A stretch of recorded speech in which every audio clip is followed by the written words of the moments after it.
어서 오세요. 괴담 들려주는 낚시꾼 괴담로 괴담집사입니다. 단팬님들, 혹시 자기 물건이 아닌 밖에서 어떤 물건을 만진 뒤에 어쨌든 그냥 모르는 물건을 만진 뒤에 이상한 일을 경험한 적 있으세요? 이렇게 뭔가 어떤 행동을 한 뒤에 그것과 관련이 있을 것 같은 일이 생긴다면 신기하겠죠? 이번 이야기는 낚시방에서 낚시꾼들에게 들은 기묘한 이야기입니다. 그럼 낚시방 괴담, 괴담집사의 시점으로 떨어보겠습니다.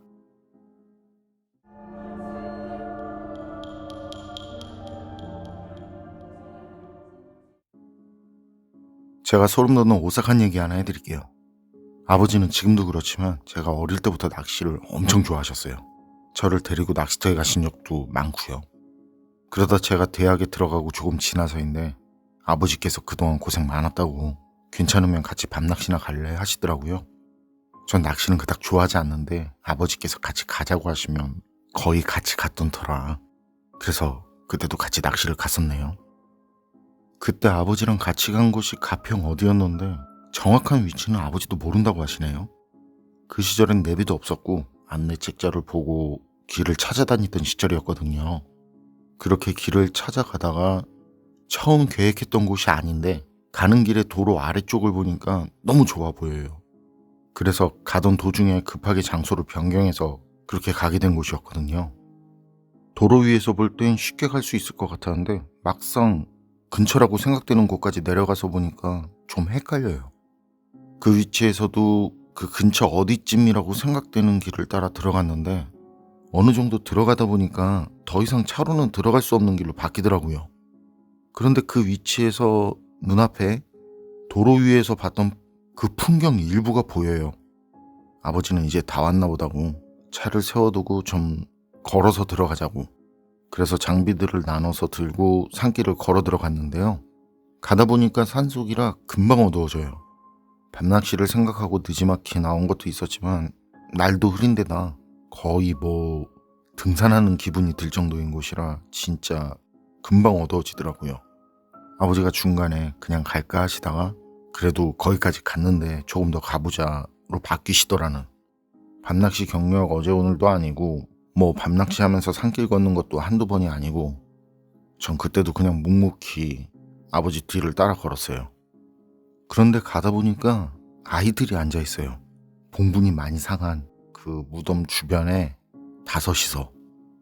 아버지도 저도 적잖게 놀랐죠. 그 시간에 그 산에 아이들이 무덤 주변에 앉아 있으니까요. 게다가 그 아이들이 저희를 보면서 희죽희죽 웃더라고요. 아버지랑 저랑 그런 아이들을 보고 잠깐 그렇게 놀랐다가 아버지가 아이들한테 길을 물어보셨거든요. 여기서 강이 있는 곳으로 가려면 어디로 가야 하니? 이런 식으로. 그랬더니 아이들은 말이 없고 동시에 손가락으로 똑같이 한 방향을 가리키더라고요. 그리고 방향도 아버지랑 제가 걸어가는 방향이고 생각했던 방향. 아버지랑 전 아이들이 알려준 방향으로 걸어갔는데 그때 뒤에서 아이들 웃음소리가 아주 작게 살짝 들릴 정도로 아주 작게 들려오더라고요.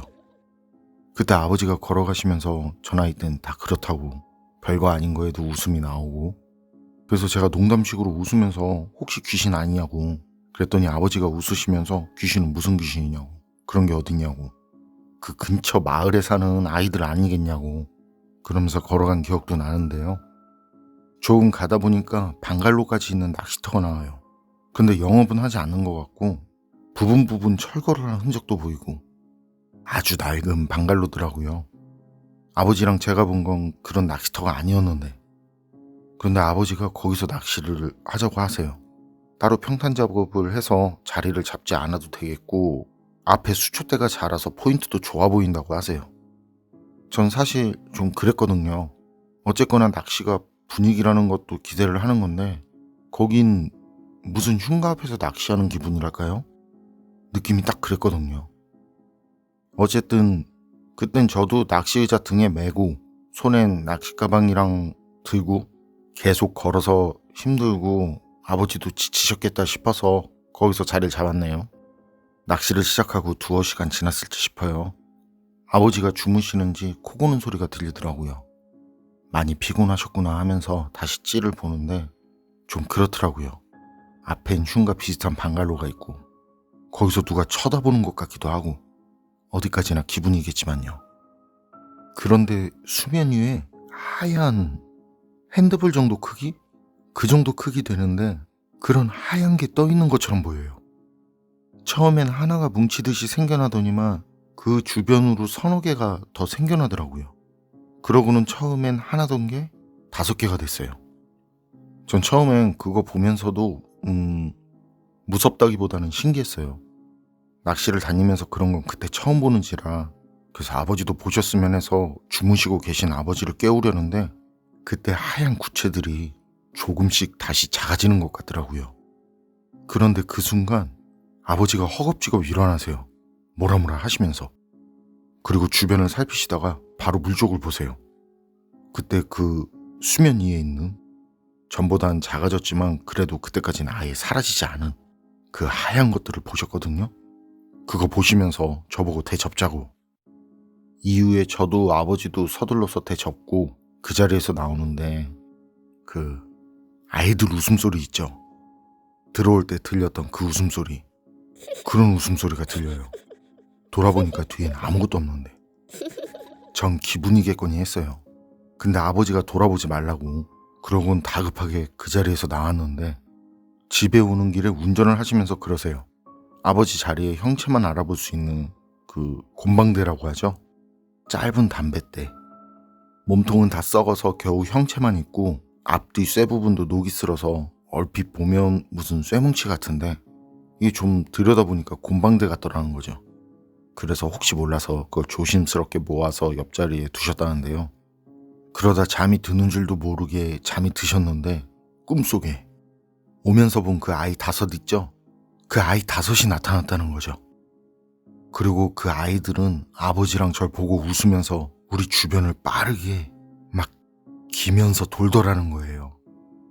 그런데 그때 한복을 입은 어떤 할아버지가 언제 어디서 나타났는지도 모르는데 그 할아버지가 그 아이들을 보면서 산 사람한테 그러는 거 아니라고, 어여들 물러가라고. 그리고 그때 아버지 시선이 한 곳에 멈췄는데 그 할아버지 손에 곰방대를 쥐고 계셨다는 말씀.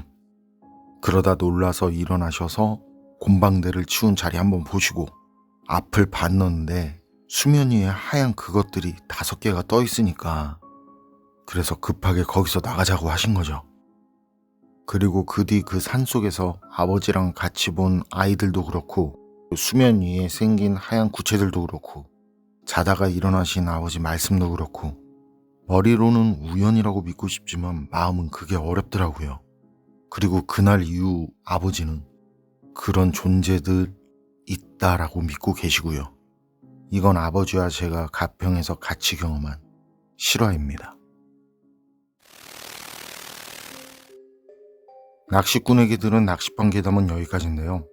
이런 비슷한 얘기들, 물가에서 신발이 보여서 별 생각 없이 가지런히 놨는데 이게 어찌어찌 되었다. 물가에서 소주병이 쓰러져 있길래 바로 세워줬더니 어찌어찌 되었다. 물론 결과는 모두 제각각이지만요. 이런 수많은 사연들을 보면 글쎄요. 무조건 그 뒤에 일어난 일들이 다 우연이라고 생각하긴 힘들 것 같은데요. 여러분 생각은 어떠세요? 판단은 여러분께 맡기겠습니다. 괴담록 오늘 이야기는 여기까지입니다. 그럼 전 다음에 또 다른 사연으로 찾아뵙겠습니다. 늘 건강하시고 평온하세요. 함께 해주셔서 고맙습니다.